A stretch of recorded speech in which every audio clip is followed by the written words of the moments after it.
안녕하세요. 말방구 시험시 플러스 딴뜨공 트래비스입니다.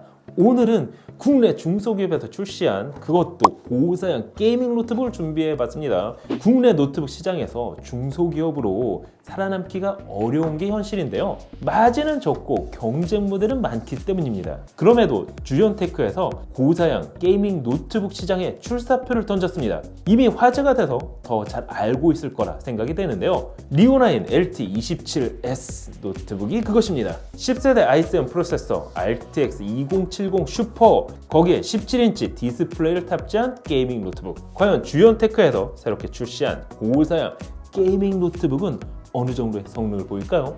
궁금하지 않으세요? 그럼 지금부터 말방구 시험실과 함께 하시죠. 고고고! 허접한 게 단돈 5만원. 너 먹을 것 같은 게 단돈 68,000원. 미쳤군. 가성비가 사망했잖아. 자, 오늘 준비한 노트북은 주연테크에서 야심차게 준비한 게이밍 노트북 리오나인 LT27S가 그것입니다. 옵션에 따라 가격 차이를 보이지만 오늘 준비한 모델은 최상위 모델입니다. 자, 그럼 일단 디자인부터 한번 확인해 보도록 할까요? 전체적인 외관 디자인은 심플하게 제작됐습니다. 상판은 티타늄 블랙 컬러에 알루미늄으로 마감 처리가 됐는데요. 한 가지 개인적으로 마음에 드는 건 회사 로고가 새겨져 있지 않다는 점입니다. 필요에 따라서는 본인의 개성적인 스티커를 부착해도 괜찮을 것 같았는데요. 팜레스트 부분까지 알루미늄이 적용됐습니다. 그 외 나머지 베젤과 하판은 모두 플라스틱 소재가 사용이 됐는데요. 전체적인 사이즈는 399mm, 275mm, 그리고 두께는 29.9mm로 제작이 됐습니다. 중량은 2.9kg, 한마디로 휴대성과는 거리가 먼 게이밍 노트북 그 자체라 할 수가 있습니다. 특히 이번 노트북은 디스플레이에도 신경을 많이 썼는데요. 17.3인치 대화면, 거기에 7.5mm의 얇은 베젤, 그리고 바디대 화면비 역시 85%로 준수했습니다.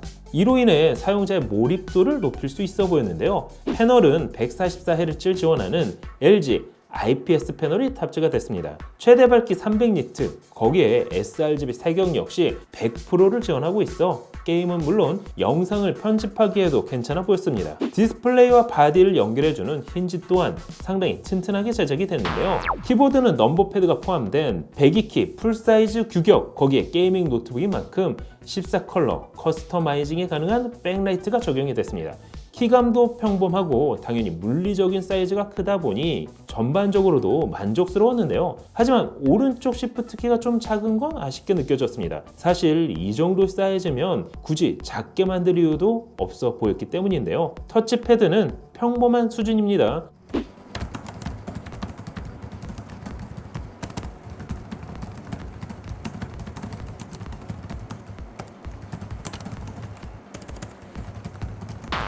자, 그럼 포트 구성은 어떨까요?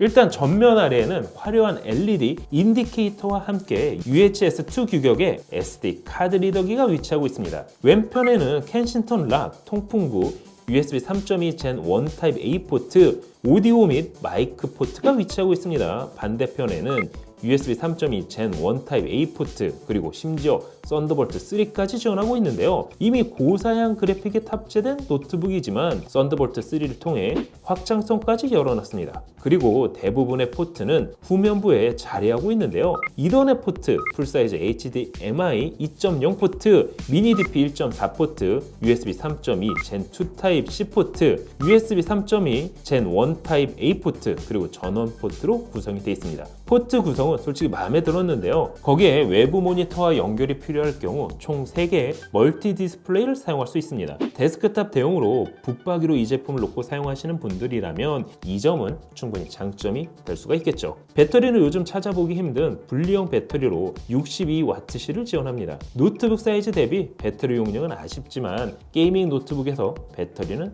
사실 큰 의미는 없습니다. 어댑터는 230W로 대부분의 게이밍 노트북처럼 크고 무겁습니다. 자, 그럼 가장 중요한 노트북의 하드웨어 스펙은 어떨까요? 프로세서는 10세대 인텔 코어 i7 10875H 프로세서가 탑재가 됐습니다. 프로세서 성능을 확인할 수 있는 시네벤치 R20으로 돌려본 결과 멀티코어 3037점, 싱글코어는 484점으로 9세대 i7 9750H 대비 최대 30% 향상된 성능을 보여줬습니다. 그래픽카드는 RTX 2070 슈퍼가 탑재가 됐는데요. 대략적인 성능을 확인할 수 있는 3D마크 파이어 스트라이크를 돌려본 결과 종합 점수는 18,000 스코어만 632점, 그래픽 스코어는 무려 22,000점을 보여줬습니다. 이번 노트북은 그래픽 성능이 동사양 모델 대비 조금 더 높게 나왔는데요. 보통의 게이밍 노트북이 90W 혹은 115W급의 전력 소모율을 가진 것과 달리 이번 제품은 125W 팩토리 오버클럭이 적용이 돼 있기 때문에 그래픽 점수가 조금 더 높게 나왔습니다.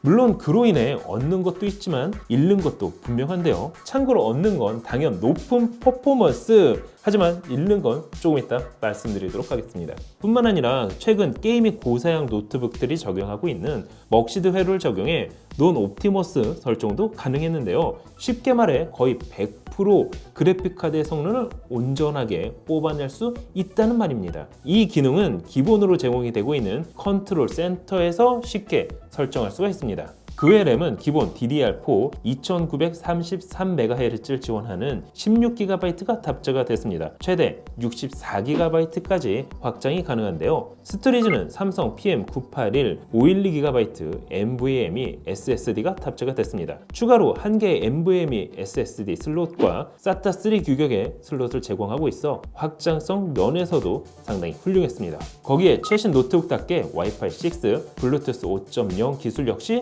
지원하고 있었습니다. 자, 그럼 게이밍 노트북답게 실제 게임에서는 어느 정도 퍼포먼스를 보이는지 한번 테스트 해보도록 하겠습니다.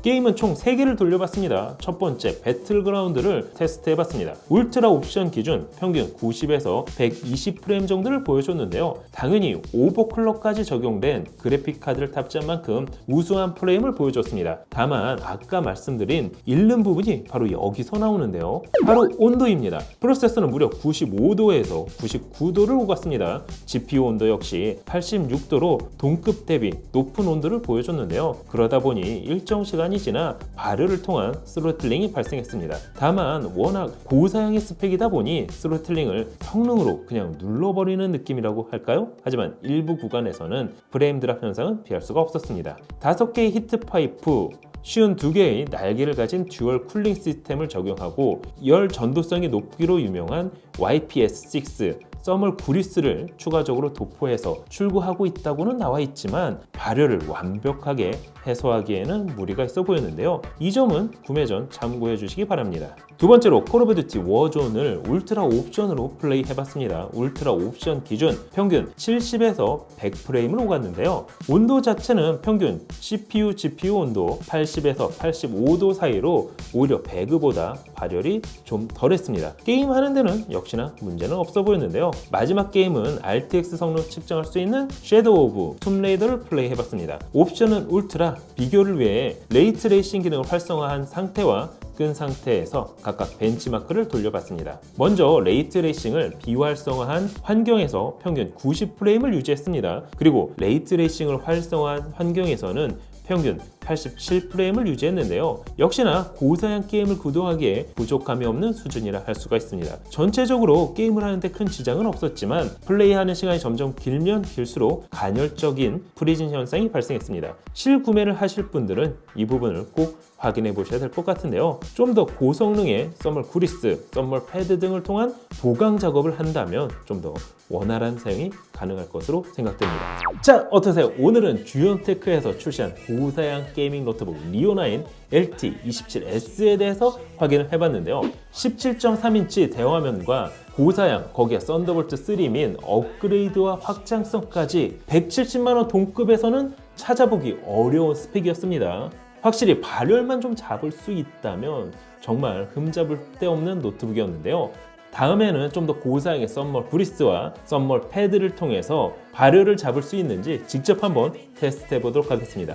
170만원대 고사양 게이밍 노트북, 여러분이 보시면 어떠신가요? 하지만 맞습니다. 언제나 그렇듯 선택은 소비자의 몫이겠죠. 항상 진기하고 재면 테크의 말방구 실험실, 아직도 구독과 알람 버튼을 누르지 않으셨다면 지금 바로 클릭! 윈도우 표류 일주일째. 제발 좀 잡혀라. 형아, 아직도 신호가 안 잡혀. 아니, 배터리도 이제 얼마 없잖아. 잡혔다. 어서 빨리 구조 요청을 해, 형. 아니 잠깐만. 오늘은 평일에도 야, 이 미친.